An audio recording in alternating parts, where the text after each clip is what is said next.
Une nouvelle bande-annonce pour le film Buzz l'éclair vient de sortir et une chose est sûre, Pixar nous annonce du très lourd pour son retour dans les grandes salles. Aujourd'hui, je vous propose une petite vidéo pour qu'on discute du film avant sa sortie.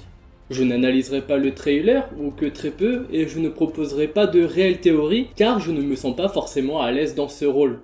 J'apporterai juste quelques questionnements ci et là, et je veux essentiellement discuter de mon ressenti et aborder quelques points autour de ce film, et qu'on en débatte ensuite dans les commentaires.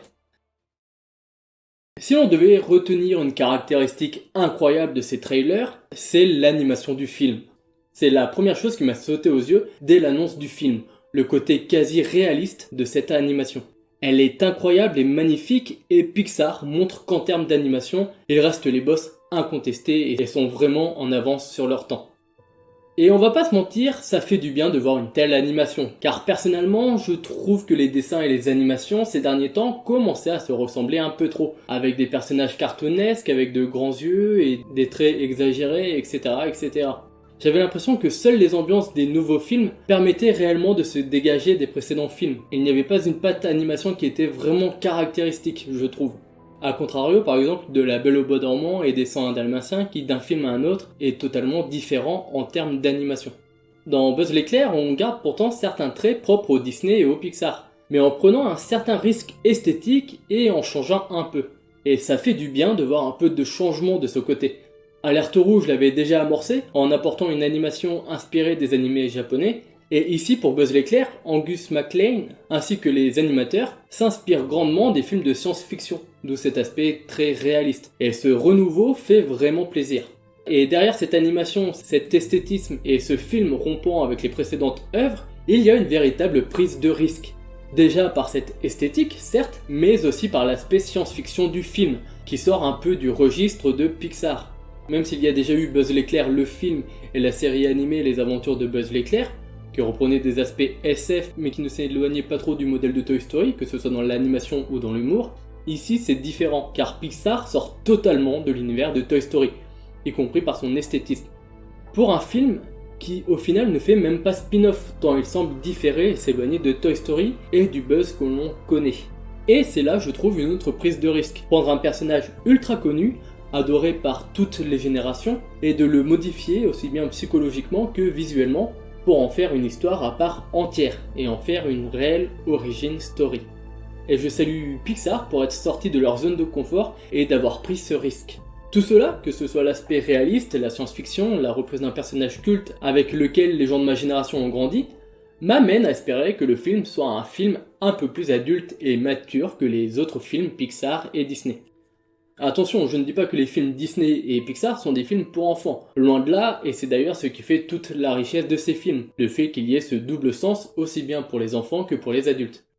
Là, je parle surtout dans la mise en scène du film ou du côté sérieux du film. Cet aspect réaliste et le côté science-fiction me donnent envie de voir un film plus sombre que les productions Pixar précédentes, et de voir un film qui pousse à fond le côté psychologique des personnages, comme le font très souvent les films de science-fiction. Et j'aimerais vraiment que le film propose une mise en scène et une réalisation proche des films de science-fiction que l'on connaît tous. Je ne souhaiterais pas voir trop de choses cartoonesques dans la mise en scène, pas de réactions surjouées par les personnages ou autres. Les bandes annonces le montrent plutôt bien d'ailleurs et tendent vers ça.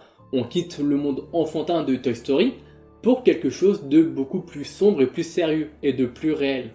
Et de fait, s'il y a des thèmes un peu sombres qui sont abordés dans le film, j'espère qu'il sera allé suffisamment loin pour parler directement aux adultes que nous sommes, pour la plupart.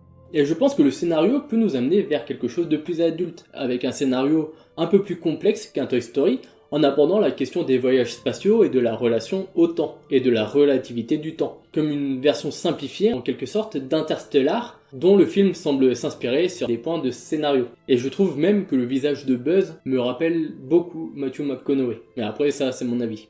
Cependant j'ai un peu peur d'un humour omniprésent, bien que les quelques blagues des bandes annonces ont pu me faire rire. Les bandes annonces, surtout la dernière, alternent vraiment entre sérieux et humour. Alors, je n'ai rien contre l'humour dans les films Disney et Pixar, bien au contraire, le plus souvent les blagues même les plus débiles me font rire. Mais là, avec ce que je vous ai dit plus haut, j'ai peur que l'humour s'invite dans des moments où il ne faut pas. Par exemple, des moments où il y a un peu de tension. Et en disant cela, je vise tout particulièrement le sidekick de Buzz, Sox, le petit chat robot, qui, je le sens, va vite devenir fatigant et ne sera là que pour vendre des peluches. Cela étant, j'aurais bien aimé voir les aliens en sidekick par contre, mais ça c'est mon petit péché mignon. Enfin, je vais venir sur un point qui va permettre d'aborder un peu le contenu du film. On semble enfin retrouver un réel méchant dans un film Disney Pixar. Le dernier en date était Ernesto de la Cruz dans Coco, et ça commence à dater un peu. Je trouve encore une fois que les films Disney et les films Pixar ont cette tendance en ce moment à ne pas mettre de méchants. Et je trouve que ça manque vraiment un méchant bien charismatique. Et là pour le coup on a vraiment ce méchant charismatique, car c'est le retour de Zurg. Il est incroyable et semble vraiment imposant et charismatique. J'espère qu'il sera bien méchant comme il faut et badass, avec, on y revient, un traitement vraiment plus adulte que dans Toy Story. Et je suis vraiment curieux de savoir quelle place Zurg, et plus généralement la rivalité entre Zurg et Buzz, va jouer dans le film. On sait déjà que c'est la première rencontre entre les deux, mais sur quel enjeu cela va se jouer? Aussi, est-ce que Zurg est-il à l'origine de l'aspect hostile de la planète? Est-ce lui qui a décimé tous les rangers de l'espace qui étaient présents sur place? Au-delà de ça, on a peu de surprises concernant Buzz lui-même. Le personnage reste plutôt fidèle à ce que l'on sait déjà dans Toy Story. Il s'agit d'un Rangers de l'espace qui part en mission pour Star Command et il fait des comptes rendus en parlant à son avant-bras. Son vaisseau semble similaire à la boîte de jouets, sa combinaison semble similaire à celle du jouet. Bref, le personnage de Buzz ne semble pas si différent que ça de son jouet. Et bien qu'on ne connaisse pas le rôle de sa mission initiale, cela ne semble pas se passer comme prévu, et le saut dans l'hypervitesse semble mal tourné. Ce qui fait que Buzz arrive sur sa planète, mais 62 ans se sont écoulés depuis son vol. Et ça fait partie des points où je disais que le film semble s'inspirer d'Interstellar. Cela semble amener Buzz à se retrouver sur sa planète qui a radicalement changé. Le paysage n'est plus pareil, la base des Rangers de l'espace est à l'abandon, une menace robot ou extraterrestre pèse sur la planète, et il n'y a plus qu'un petit groupe de résistants.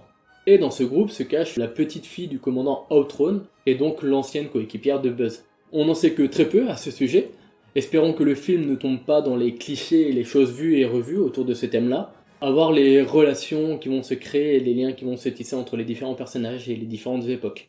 Mais encore une fois, j'ai hâte de voir les enjeux derrière. Il semblerait que l'idée derrière, c'est que Buzz soit le dernier des Rangers et qu'il crée un nouveau groupe de rebelles ou de Rangers face à la menace de Zurg sur leur planète. D'ailleurs, quelle est l'origine de Zurg et de cette invasion de robots extraterrestres? Et y a-t-il un lien entre son invasion et la technologie développée pour l'hypervitesse de Star Command? Pourquoi Buzz et son équipe travaillaient sur l'hypervitesse? Quel était le réel but de Star Command? Et est-ce qu'il existe d'autres équipes de Rangers de l'espace dans l'univers? Très probablement, et Buzz devra peut-être essayer de les joindre. Alors, il y a tout un tas de questions que je me pose autour de l'univers du film, en espérant que le film apportera pas mal de réponses. Aussi, cette histoire de Buzz nous amène à nous interroger sur la place de cette histoire dans l'univers de Toy Story. Est-ce que le film sera canon? Est-ce l'histoire de Buzz telle que racontée derrière sa boîte de jouets? Est-ce un film sorti au cinéma dans l'univers de Toy Story qui a amené la création de produits dérivés? Après tout, Buzz se veut être un G.I. Joe moderne depuis le premier film. Est-ce que c'est un enfant qui imagine un scénario avec le jouet de Buzz? Ou plus farfelu, car cela impliquerait que Toy Story se déroulerait dans un univers de science-fiction dans lequel des enjeux mettent en péril l'univers? Est-ce que Buzz est vraiment un ranger de l'espace, pour de vrai, et est un héros aux yeux de la société, au point que l'on a créé des jouets à son effigie? Je suis d'ailleurs très curieux de voir les easter eggs et les références à Toy Story, et notamment au premier du nom quand Buzz ne sait pas encore qu'il est réellement un jouet, et qu'il se prend pour un ranger de l'espace. La réalisation d'un tel film permet aussi de se questionner sur l'avenir de ce genre de spin-off. On peut imaginer le même film avec Woody, d'autant plus qu'on sait que Woody est issu d'une émission télé. Alors pourquoi ne pas reprendre le même principe? J'imagine aussi que ce film sera l'occasion de sortir une série peut-être qui poussera cet univers un peu plus loin, à l'image des aventures de Buzz l'éclair, mais de manière plus modernisée. Bref, j'ai très hâte de voir ce film. Dit comme ça, on a peut-être l'impression que j'ai beaucoup d'attentes, mais c'est pas forcément des attentes, ce sont des envies bonus. La sortie du film en lui-même me fait déjà énormément plaisir, et il faudrait vraiment une catastrophe pour que je le trouve moyen ou mauvais. Je suis vraiment curieux et hypé par ce film, qui est très symbolique chez Pixar pour deux raisons. D'abord, c'est le retour en salle de films Pixar.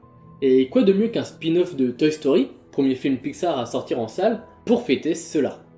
Et deuxièmement, Pixar doit sa naissance grâce à Star Trek et Star Wars, puisqu'à l'origine il s'agissait d'une filiale de LucasArts qui travaillait sur les effets spéciaux numériques de ces films, sous le nom de Graphic Groups. Alors quoi de mieux qu'un film de science-fiction pour rendre hommage aux origines de Pixar?